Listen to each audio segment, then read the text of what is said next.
우리 광양의 정신건강 증진센터를 지금 20년 넘게 간 것 같아요.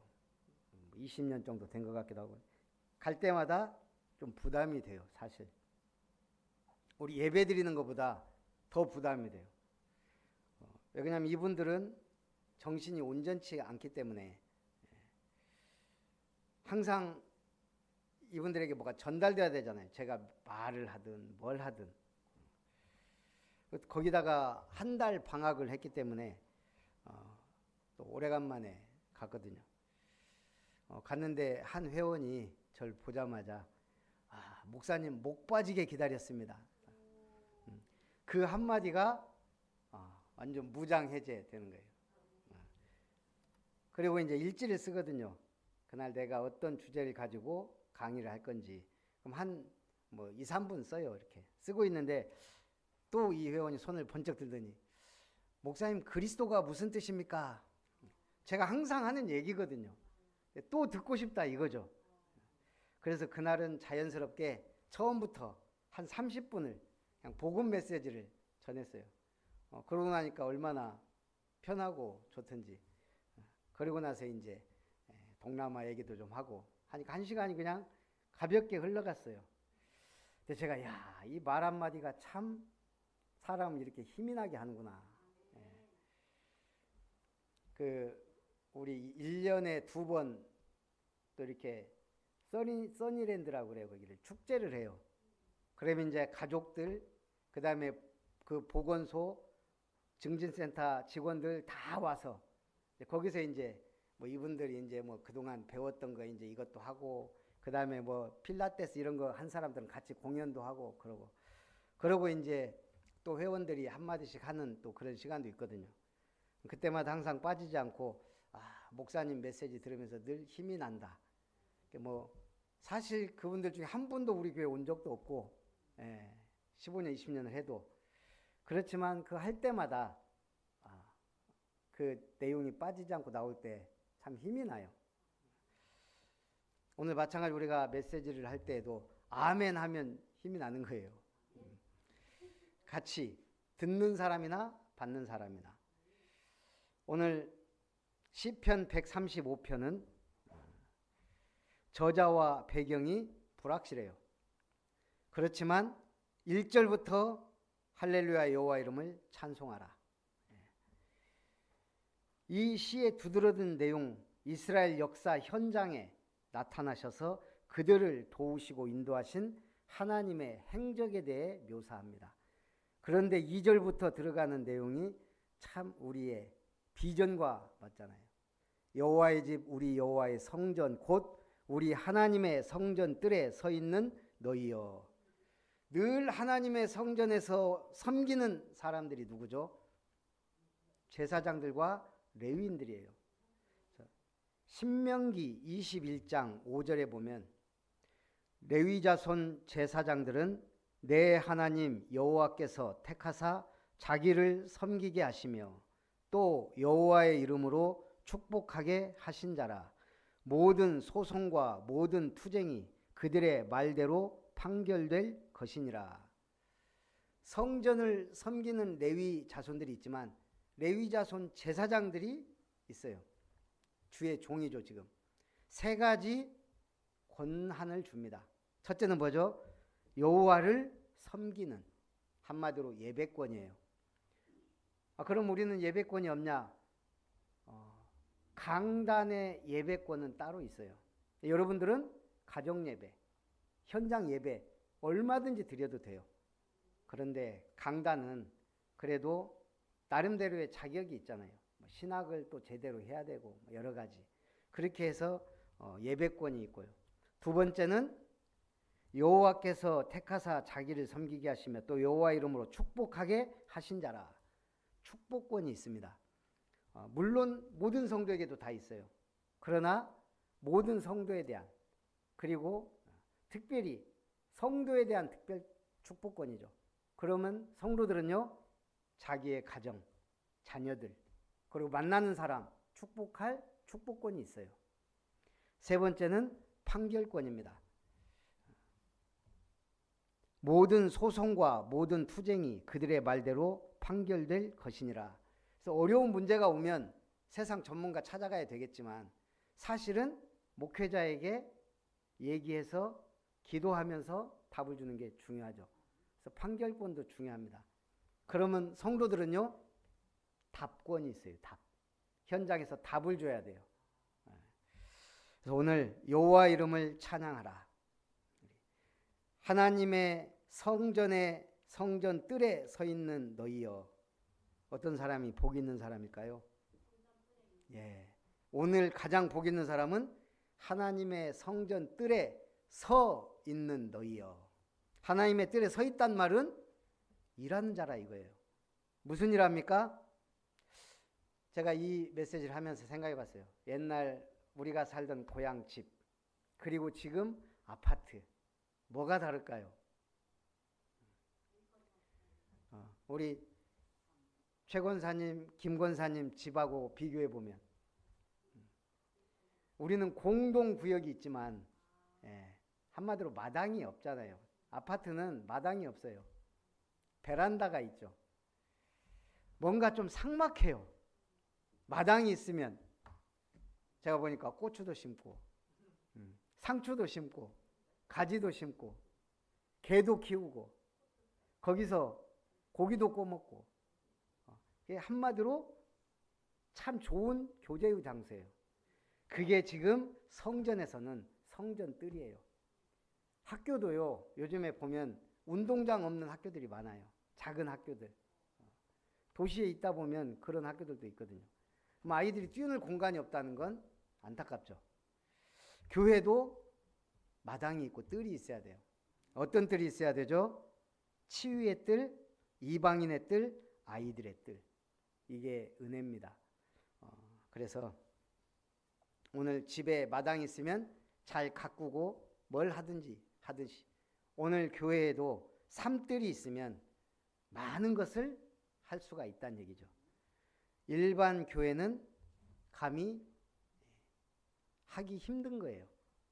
왜냐하면 이 메시지 흐름 속에 지금 이게 30년 동안 나온 메시지거든요. 그래서 오늘 우리가 준비된 교회는 쉽게 하겠죠. 오늘 우리는 기도하면서 개척해 나가야 돼요. 그래서 사실 힘이 듭니다. 사람부터 개척이 돼야 되니까. 4절에 여호와께서 자기를 위하여 야곱 곧 이스라엘을 자기의 특별한 소유로 택하셨음이로다. 참 감사하죠. 우리의 수준이나 능력을 보지 않고 우리의 착함이나 의로움이나 선함을 보지 않고 하나님이 택하신 자, 그가 구원을 받는다는 거예요. 그래서 우리는 이걸 은혜, 은총이라고 말합니다. 하나님의 은혜 아니면 구원받을 수 없고 하나님의 은혜 아니면 우리는 예배드릴 수 없고 하나님의 은혜 아니면 우리는 이 복음을 누릴 수가 없기 때문에 하나님이 주신 특권입니다. 5절에 내가 알거니와 여호와께서는 위대하시며 우리 주는 모든 신들보다 위대하시도다.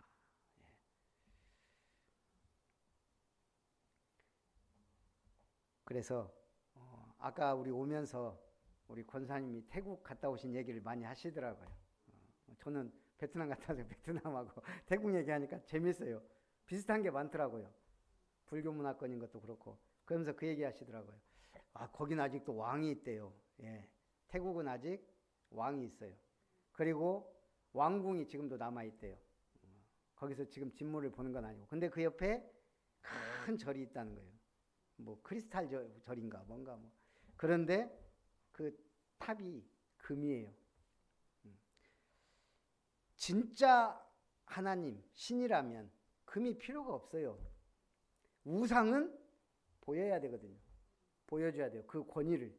그러니까 금으로, 크리스탈로, 보석으로 장식합니다. 신발 벗고 들어가야 돼요. 거룩하다고 느껴야 되니까. 그런 걸 보면서 저도 절에 가면 큰 절일수록 일단 불상이 높고 커요. 왜? 위대하게 보여야 되니까. 가짜 신들이에요, 그게. 우상은 결국 보여지기식이에요. 그러나 하나님은 그걸 원하지 않습니다. 뭘 원하셔요? 하나님의 성전 뜰에 누구든 와서 구원받고 은혜받고 응답받고 치유받고 믿음으로 승리하기를 원하십니다. 그래서 237 나라 5천 종족도 와야 되고 병든 자도 와야 되고 아이들도 와야 되고 그런 은혜로운 교회를 만드는 주춧돌이자 디딤돌이자 발판이 누구라고요? 기도자. 특별히 새벽 기도자. 두 번째가 첫 번째, 두 번째 따지기 뭐죠? 예배자. 그리고 전도자. 시인은 장미꽃의 아름다움을 시로 표현합니다. 장사꾼은 이 장미 팔아서 얼마의 이윤을 남길 거리가를 생각해요. 식물학자는 장미꽃 종류에 관심이 많습니다. 화훼농부는 어떻게 하면 장미꽃을 잘 키울까? 좋은 품종의 아름다운 장미를 키울까? 생물학자는 장미꽃의 성분을 분석합니다. 음악가는 장미의 우아함을 음악으로 만들고 작가는 장미를 사랑의 꽃이라고 의미를 부여합니다. 다 일리가 있어요. 성경도 마찬가지입니다. 원어학자는 성경을 원어에 가장 가깝게 풀려고 노력해요. 역사학자는 성경을 역사적으로 풉니다. 목회자는 성도들의 삶에 성경을 적용하기 쉽도록 풀어줍니다. 수도자는 성경을 통해 하나님을 만나려 하고 귀납법 통전적으로 푸는 사람, 연대기 순으로 푸는 사람, 번역본을 가지고 푸는 사람, 묵상으로 푸는 사람, 또 성경을 성경으로 푸는 사람 여러 방법이 있습니다. 그런데 성경은 뭐죠? 우리는 성경을 통해 하나님을 알게 되고 하나님을 만나게 되고 하나님의 뜻을 찾게 되고 하나님의 언약을 이루게 돼요. 교회 사랑하시기 바랍니다. 성전을 사랑하시기 바랍니다. 그게 진짜 사랑을 알고 누리는 사람이에요. 두 번째, 자연과 역사 속에 나타나는 하나님의 사역입니다. 6절, 여호와께서 그가 기뻐하시는 모든 일을 천지와 바다의 모든 깊은 데서 다 행하셨도다. 안개를 땅끝에서 일으키시며 비를 위하여 번개를 만드시며 바람을 그 곳간에서 내시는도다. 지금 땅이 막 가물다가 단비가 왔어요, 오늘. 예. 아까 오시면서 두 분이 땅이 적셨는가 그런 말씀. 예. 좀 젖어야 되거든요. 그래야 열매를 맺죠. 식물이 살아나고. 우리도 마찬가지. 우리도 은혜 못 받으면 사람이 말라 비틀어져 가요. 황폐화돼 가요. 삭막해져요. 다른 사람을 돌아볼 여력이 없어요. 하나님 사랑하고 교회 사랑하고 예배 사랑해야 되는데 이게 자꾸 자기도 모르게 멀어져 가요. 그래서 악착같이 생명 걸고 해야 될 게 뭐라고요? 예배. 그리고 내가 살 길은 기도. 나만 삽니까? 내가 살아야 다 살아요. 그래서 우리는 자연을 통해서도 하나님의 은혜를 체험해야 돼요. 우리 자연 속에 하나님이 보입니까? 안 보입니까? 그걸 우리는 자연 계시라 그래요. 자연 속에 하나님이 계셔요. 보여요. 아니 우주의 섭리를 보면서 하나님이 없다 말한다는 건 그거는 어불성설이에요. 이렇게 정확하게 우주를 운행하시는데 저는 가장 아름다운 장면이 새벽기도 끝나고 갈 때 태양 딱 떠오를 때 장엄해요. 눈 똑바로 쳐다보진 못하지만 야, 이 새벽에 내가 태양이 떠오르는 것보다 먼저 들어갈 때는 어둑어둑하지만 떠오르는 장면이 또 있거든요. 어떨 때는 끝나고 가면 해가 중천에 떠 있어요. 여름에는. 겨울에는 아직 안 뜨고 그러고. 하지만 항상 태양 볼 때마다 야, 대단하다. 우리 하나님이 참 저 태양을 우리에게 이렇게 주셔가지고 장엄하죠. 저녁 때 석양의 노을 지는 거 보세요. 아름답죠. 예.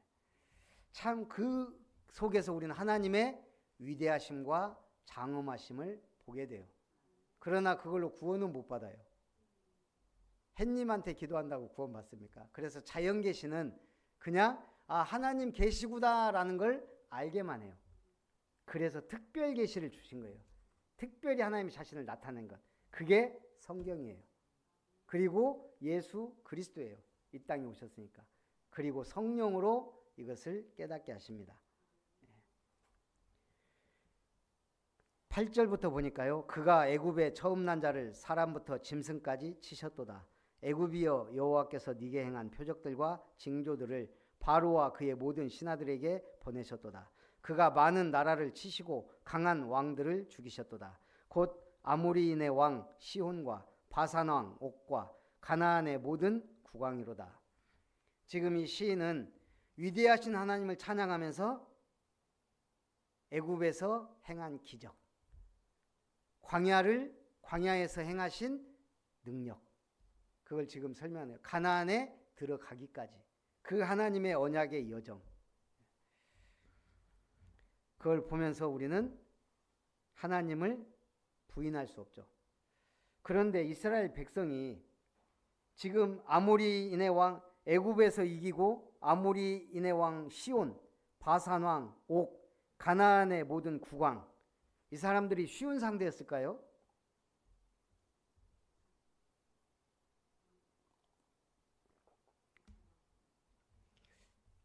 이스라엘 백성들에게는 쉬운 상대가 하나도 없어요. 자, 왜죠? 일단 당나라, 수나라가 어마어마한 대군을 이끌고 우리나라에 와서 고전을 면치 못했어요. 왜죠? 벌써 그 국경에 안시성이라든가 이런 성들이 있으니까 성에서 싸우니까 유리한 거예요. 근데 지금 이스라엘 백성은 지금 집도 뭣도 없다는 얘기예요. 떠돌이에요 지금. 거기다가 뭐도 없어요? 변변찮은 무기도 없어요. 사실 백성들이지 군인들은 그렇게 많지 않다고요. 자, 전쟁은 누가 이깁니까? 일단 군인 숫자가 많아야 돼요. 두 번째는 무기, 세 번째는 뛰어난 전략가. 제가 볼 때는 전쟁의 승패는 세 가지가 좌우예요. 그런데 이스라엘은 군인 숫자가 그게 많은 게 아니에요. 군인이 아니고 이 가족들하고 같이 가고 있다고요 지금. 두 번째는 무기. 지금 변변한 무기가 애굽에서 나올 때 무기 갖고 나왔나요? 없어요. 세 번째 전략. 무슨 전략이 있어요? 이스라엘은 하나님이 군대 장관이고 하나님이 능력이 무기고 하나님이 전략이에요. 그래서 승리한 거예요. 제가 볼 때 참 이스라엘이 이 많은 전쟁들을 이긴 것, 하나님의 은혜와 능력이 아니면 불가능했다는 얘기죠. 그래서 계속 성경은 그걸 찬양하는 거예요. 우리가 성경 읽다 보면 계속 반복돼서 나오는 거예요. 애굽에서 너희를 이끌어낸 여호와를 기억해라. 광야에서 행하신 하나님을 기억해라. 그러면 우리 인생도 마찬가지죠. 우리가 무능하고 부족하고 연약해도 하나님이 나의 힘이 되고 능력이 되면 우리는 승리할 수밖에 없다는 얘기예요. 오직 하나님 한 분이면 된다. 예수가 그리스도다. 끝. 성령 인도만 받으면 됩니다. 신앙생활은 어려운 게 아니고 쉬워요. 근데 머리가 복잡해서 내 인생이 복잡한 거예요.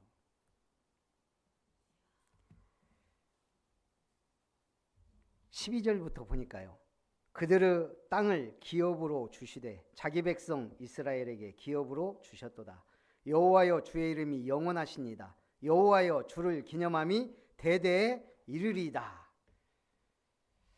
옛날에 우리나라에 저는 지금도 차 타고 오면서 너무나 감사한 거 있죠.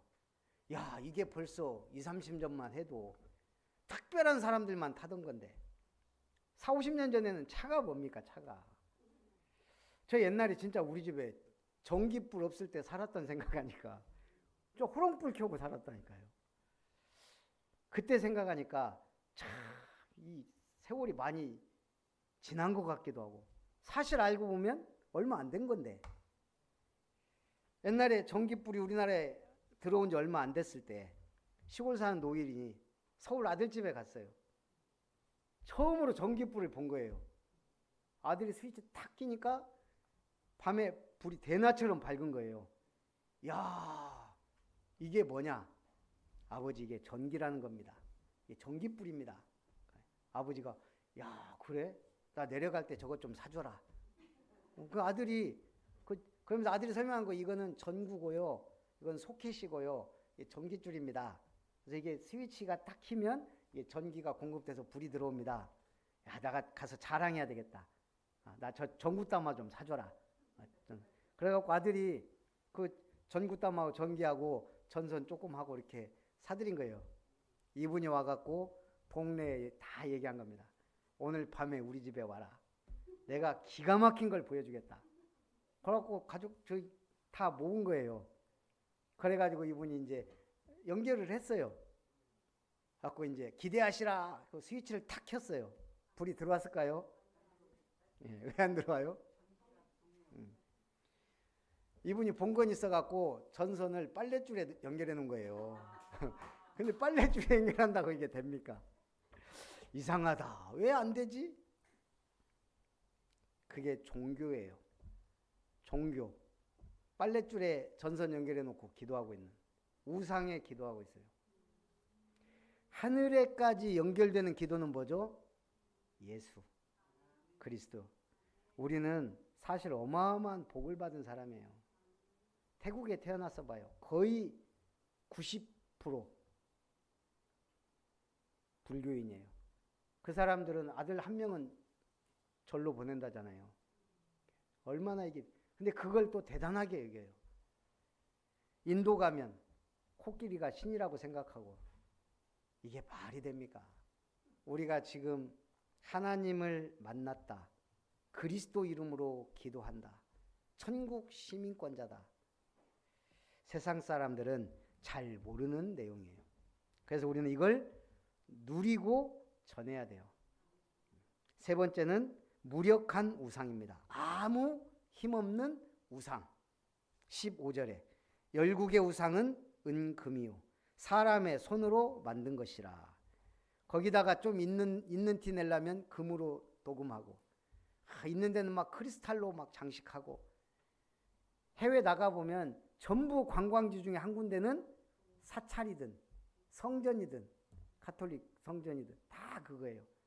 지구는 온통 우상 숭배 천지예요. 그러니 계속 재앙이 오는 겁니다. 그러니까 하나님이 복음 받은 나라, 민족, 개인 축복할 수밖에 없는 거예요. 이 우상은 사람의 손으로 만든 것이라. 입이 있어도 말하지 못하며, 눈이 있어도 보지 못하며, 귀가 있어도 듣지 못하며, 그들의 입에는 아무 호흡도 없나니. 눈이 있어도 보지 못하고 귀가 있어도 듣지 못하는 그런 우상에게 열심히 빕니다. 문제는 지금 시대가 그런 보이는 우상뿐만 아니고 보이지 않는 우상에 다 넘어가 있다는 얘기예요. 영상, 미디어, 탐심, 내가 좋아하는 것, 스포츠, 가수. 지금 세계 사람들이 한국을 좋아합니다. 한류 열풍 때문에. 많은 선교사님들이 나가 있지만 뭐죠? 한국의 문화에 빠져 있는 거예요. 음악, 영화, 드라마. 그래가지고 대부분 한국어를 배워요. 그래서 우리의 사명은 뭐죠? 그들에게 복음을 전하는 거예요. 어찌됐든 한류를 통해 이게 도구가 되는 거예요. 문제는 지금 교회들이 그리스도의 복음에 대한 사랑이 식어지고 있다는 얘기예요. 왜죠? 진리가 희미해졌어요. 복음이 희미해졌기 때문에. 사람들은 진리에 대해, 영적인 것에 대해 관심이 없어졌어요. 지금 교회도 신앙이 식어가는데 몸부림치는 사람은 적은 시대다. 그렇게 말을 합니다. 병든 닭 봤죠? 병든 닭이 뭐 하고 있죠? 예. 저도 옛날에 닭을 많이 키워봤기 때문에 딱 보면 아 저거 병들었다는 거 우리가 표시가 나요. 안 움직여요. 가만히 졸고 앉아 있어요. 먹을 것도 잘 안 먹어요. 걔는 지금 먹을 게 문제가 아니에요. 지금 그게 죽어가는 거예요. 병든 닭은 졸고 앉아 있습니다. 예. 마찬가지예요. 신앙생활에도 병들면 일단 생명력이 생기가 사라져가요. 예. 하나님에 대한 생각이 희미해져요. 복음에 대한 열정이 사라져가요. 그게 무서운 거예요. 내가 뭘 아무것도 안 해도 내가 확실하게 복음 누리고 있으면 결국 사는 거예요. 예. 복음 확실하게 누리시기 바랍니다. 엘리 제사장 시대가 그랬어요. 말씀이 희귀하여 하나님의 말씀이 들리지 않는 시대. 그걸 누가 뒤바뀌었죠? 한나라는 여인 한 명. 그것도 시기 질투. 아니 자기 남편 아내가 둘인데 저 여자는 아들을 낳았어. 한나는 못 낳았어요.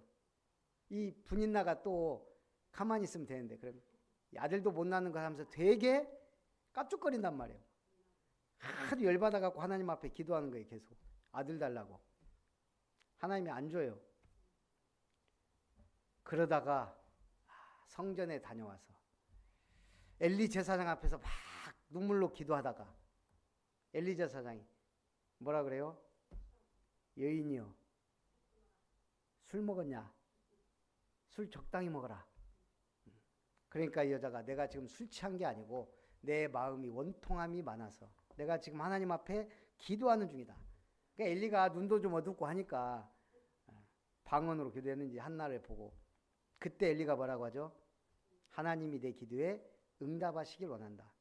그 눈도 어둡고 말씀도 없는 제사장이 한나를 축복했어요. 그런데 그 한나가 그때부터 근심이 사라졌다 그랬어요. 그리고 뭘 기도하죠? 하나님 나에게 아들을 주시면 내가 나시른으로 하나님께 드리겠습니다.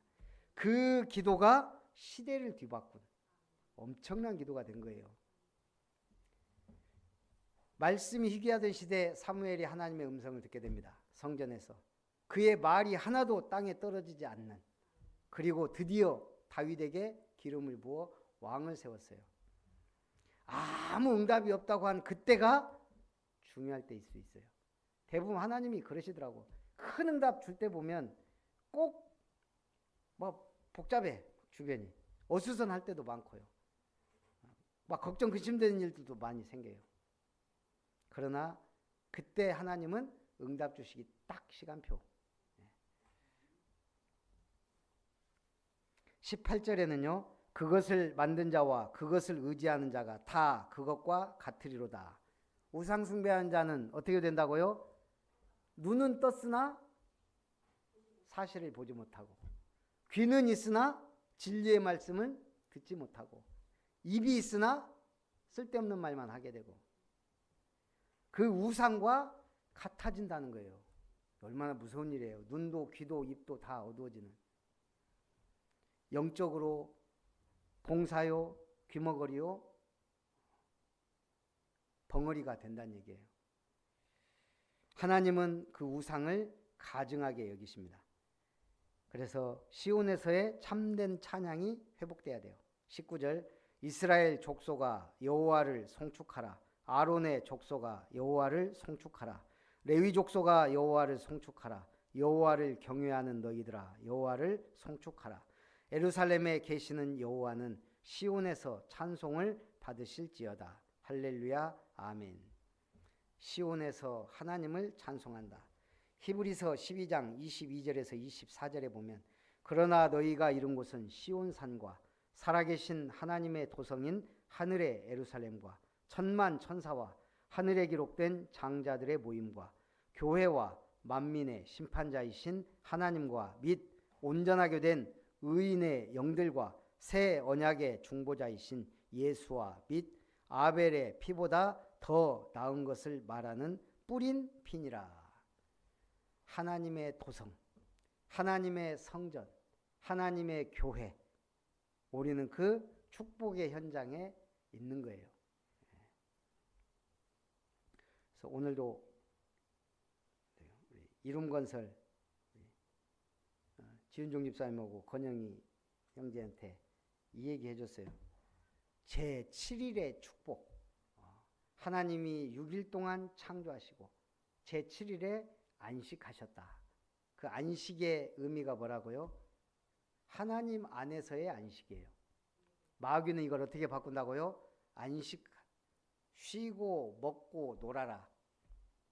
그 금토일 시대가 왔어요. 3일 동안 쉬고 먹고 놀아라. 그건 안식이 아니에요. 그러면서 제가 이 토요일 안식을 하나님은 그리스도께서 완성시키셨다. 그러니까 우리 지은종 집사님, 토요일이 안식이래요. 예. 지금 우리는 주일을 지키죠. 그러니까 대부분 불신자들이나 성경 잘 모르면 월요일 날 하나님이 창조 시작해서 토요일 날 마친 것으로 그렇게 생각할 수밖에 없어요. 그렇죠? 월요일이 시작이니까. 그래서 제가 안식 후 첫날 예수님이 부활하셨기 때문에 우리는 주일은 부활절이다. 매주 주일은 부활을 기념하여 드리는 예배예요. 얼마나 살아있는 주님과 함께하는 축복된 예배죠. 오늘도 우리가 예배에 승리하며 기도에 승리하며 하나님 앞에 영광 드리고 주님의 몸된 교회 삼뜰 세우는 기도의 주역이요 또 발판 되시기를 주님의 이름으로 축복합니다. 살아계신 하나님 감사를 드립니다. 하나님의 성전 뜰에 서 있는 자라는 말씀으로 은혜 주심을 감사드립니다. 시편을 통하여 참된 하나님의 찬양이 회복되고 올바른 하나님의 말씀을 붙잡고 온전한 하나님 앞에서의 기도가 회복되며 전도자의 삶을 누릴 수 있도록 하나님이 원하시는 교회, 하나님이 기뻐하시는 삼뜰 교회를 세워갈 수 있도록 축복하여 주옵소서. 하나님의 응답은 어떤 이들이 말하는 것처럼 더딘 것이 아니라 가장 확실하고 완벽한 시간표에 이루실 줄을 믿고 감사드리며 살아계신 주 예수님의 이름으로 기도하옵나이다.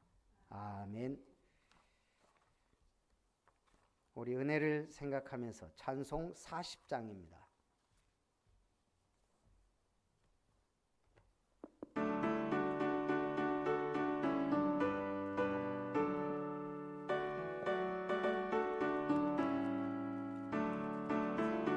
보답할 수 없는 큰 사랑 주님께 영광 할렐루야. 형제 자매 모두 함께 찬송해 주님께 영광 할렐루야.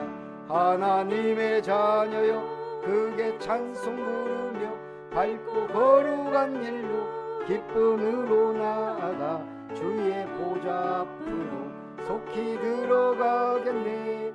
주님께 영광 할렐루야. 우리 받은 주님은 한량 없도다. 주님께 영광 할렐루야. 기쁜 찬송 부르면서 찬양하겠네. 주님께 영광 할렐루야. 하나님의 자녀여 크게 찬송 부르며 밝고 거룩한 길로 기쁨으로 나아가 주의 보좌 앞으로 속히 들어가겠네. 주님께 영광 할렐루야. 잠시 후에 우리 모두 주를 보겠네. 주님께 영광 할렐루야. 거룩하신 주 주님께 영광 할렐루야. 하나님의 자녀여 크게 찬송 부르며 밝고 거룩한 길로 기쁨으로 나아가 주의 보좌 앞으로 속히 들어가겠네. 주님께 영광 할렐루야. 만국 백성 천국에서 소리 높여서 주님께 영광 할렐루야. 영원토록 주의 공로 찬하겠네. 주님께 영광 할렐루야. 하나님의 자녀여 크게 찬송 부르며 밟고 거룩한 길로 기쁨으로 나아가 주의 보좌 앞으로 속히 들어가겠네. 주님께 영광 할렐루야. 교회 소식을 드립니다. 우리 아름다운 교회 주일 예배, 수요 예배에 참석하신 여러분을 축복하고 환영합니다. 우리 중직자 대학원이 이제 개강했습니다. 우리 또 개강 헌금 주셔서 또 우리가 등록할 수 있도록 해주시고요. 9월 23일부터 24일은 개혁교단 총회, 저도 올라갔다 와야 되고요. 10월 7일은 전남로의 정기회. 그래서 지금 계속 중간중간 일들이 많습니다. 그래서 감사도 있고 뭐 여러 가지 또 저 캠프 위원 또 준비도 해야 되고, 그래서 좀 기도해 주시고, 제가 이제 내년부터 서기가 되는데 서기가 일이 많습니다. 그래서 기도 많이 해 주시기 바랍니다.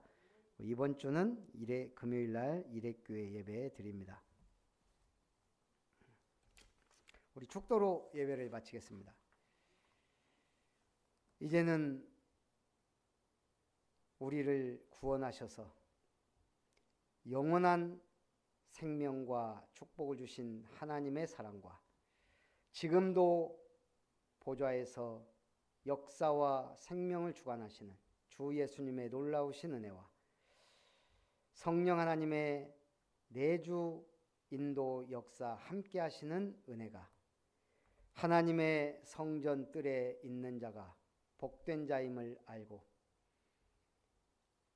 237 5천 종족 치유받아야 될 주의 택한 백성들, 우리의 아이들 후대 렘넌트 서밋들이 모여 하나님 앞에 영광 돌리는 삼뜰 교회를 세우기 위해 기도하며 도전하며 응답받기를 소원하는 예배자들 위해, 기도자들 위해, 전도자들 위해, 렘넌트들 위해, 아름다운 교회와 이름터 위에 이제로부터 영원토록 항상 함께 있을지어다. 아멘.